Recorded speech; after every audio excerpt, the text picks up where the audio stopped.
नमस्कार विद्यार्थी मित्रांनो, मी डॉक्टर किशोर बागडे आणि आपण बघत आहात YouTube channel medical admission guidance.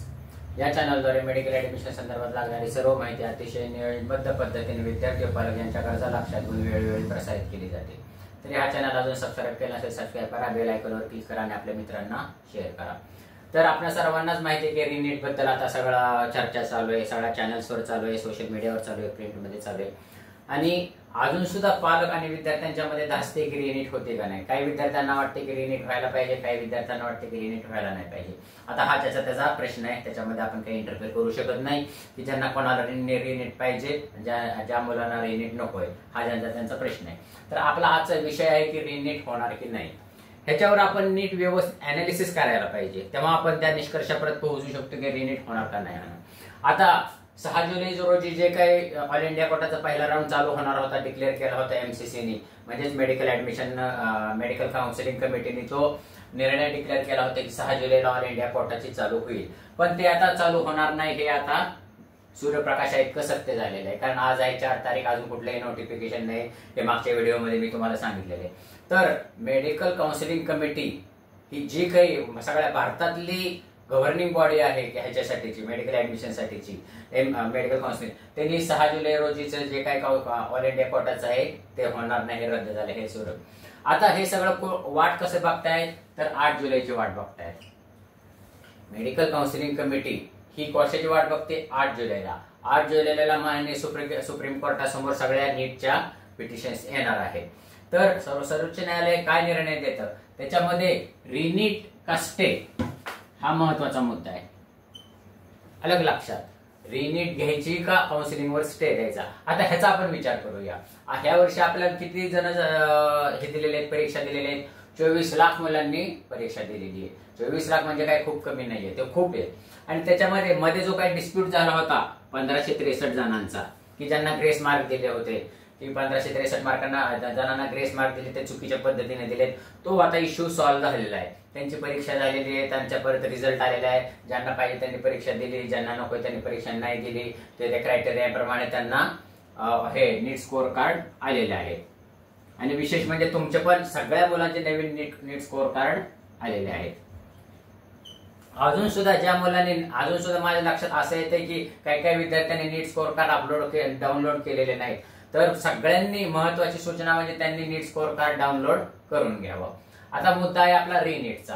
ह्याच्यामध्ये आता 8 तारखेला जवळजवळ सगळ्याच पिटिशन मान्य सुप्रीम कोर्टासमोर, मान्य सर्वोच्च न्यायालयासमोर येणार आहेत। तर त्याच्यामध्ये महत्वाचा मुद्दा काय आहे, तर जी काही कॉपी झालेली आहेत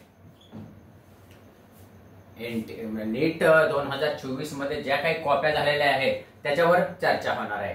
आणि ह्यात पहिला मुद्दा काय होणार आहे असं माझं मत आहे, असं मला वाटतंय की मागच्या वर्षाच्या 10 वर्षाचा जो काही अनुभव आहे काउन्सिलिंगचा, त्याच्यावरून मला असं वाटतंय की पहिल्यांदा स्टे बसेल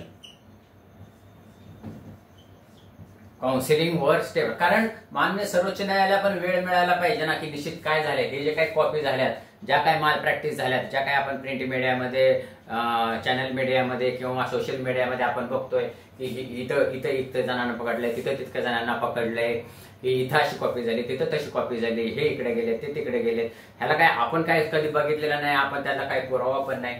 पण जे काही प्रिंट मीडियामध्ये सोशल मीडियामध्ये आहे त्याच्यावरून मान्य सर्वोच्च न्यायालय काय करेल की काउन्सिलिंग वर स्टे बसवेल, सध्या सगळं थांबवा। मग ते थांबवल्यानंतर ते सगळा अभ्यास करेल, माल प्रॅक्टिस कुठं कुठं झालेली आहे, माल प्रॅक्टिस कुठं कुठं झालेली आहे, कुठल्या सेंटरवर किती जण त्याच्यामध्ये इन्व्हॉल्व आहेत हे बघेल। ते जर इन्व्हॉल्वमेंट बघितलं तर 24 लाखाच्या दरम्यान आत्ताच्या घडीला साधारणपणे एक 15-20 हजार जण असतील, 15 ते 20 हजार, जास्तीत जास्त 25 हजार, जास्तीत जास्त खूपच काउंट केलं तर 50,000। म्हणजे माल प्रॅक्टिस करणारे, कॉपी करणारे स्टुडंट 50,000 असू शकतात, हा आपला अंदाज आहे, ह्याला कुठलाही पुरावा नाही, काय नाही, आम्ही गेलेला अंदाज आहे, ह्याला कुठलाही पुरावा नाही।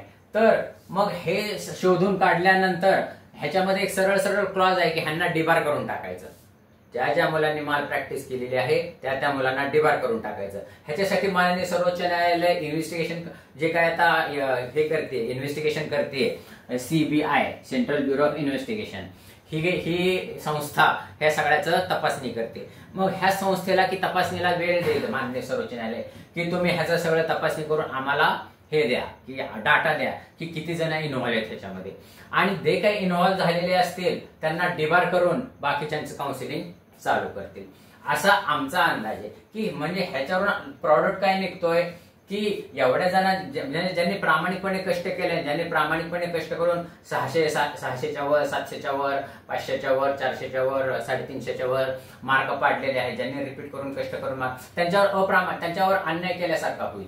म्हणून आमचा असा अंदाज आहे की 8 जुलैला काउन्सिलिंगवर स्टे बसेल, आणि काउन्सिलिंगवर स्टे बसल्यानंतर माननीय सर्वोच्च न्यायालय सीबीआयला जे काही तपासणी यंत्रणा आहे त्यांना आदेश देईल की लवकरात लवकर तुम्ही तपासणी करा आणि आमच्याकडे डाटा द्या. मग त्या डाटानुसार माननीय सर्वोच्च न्यायालयाला लक्षात येईल की इतके जण इन्व्हॉल्व आहेत, जे काही इन्व्हॉल्व आहेत त्यांना 3 वर्षासाठी डिबार करून टाकतील, त्यांच्याप्रमाणे ते काही शिक्षा देतील आणि नंतर काउन्सिलिंग चालू होईल, असा आमचा अंदाज आहे. तर तुम्हाला काय वाटतं ह्याच्याबद्दल तुम्ही निश्चित कॉमेंटमध्ये लिहा, कारण तुमचं मत पण खूप महत्वाचं आहे. किती विद्यार्थी नीट बद्दल पाहिजे, किती विद्यार्थ्यांना नीट नकोय. तर आमचं असं म्हणणं आहे की तुम्ही कॉमेंट्स टाका की रिनीट येस, रिनीट नो, म्हणजे ह्याचा पण उपयोग होत असतो की जनमत कसं चाललंय हे पण लक्षात येत असतं. तर माझी तुम्हाला विनंती आहे की तुम्ही कॉमेंट्स टाका रिनीट येस, रिनीट नो. ह्याच्यासाठीच मी तुमच्याकडे आलो होतो. एवढं बोलून आजचा विषय थांबवतो. हा व्हिडिओ तुम्हाला आवडलाच असेल तुमच्या मित्रांना शेअर करा, हा चॅनलला सबस्क्राईब करा, बेल आयकॉनवर क्लिक करा आणि आपल्या मित्रांना शेअर करा. एवढं बोलून आजचा विषय थांबवतो. जय हिंद, जय महाराष्ट्र.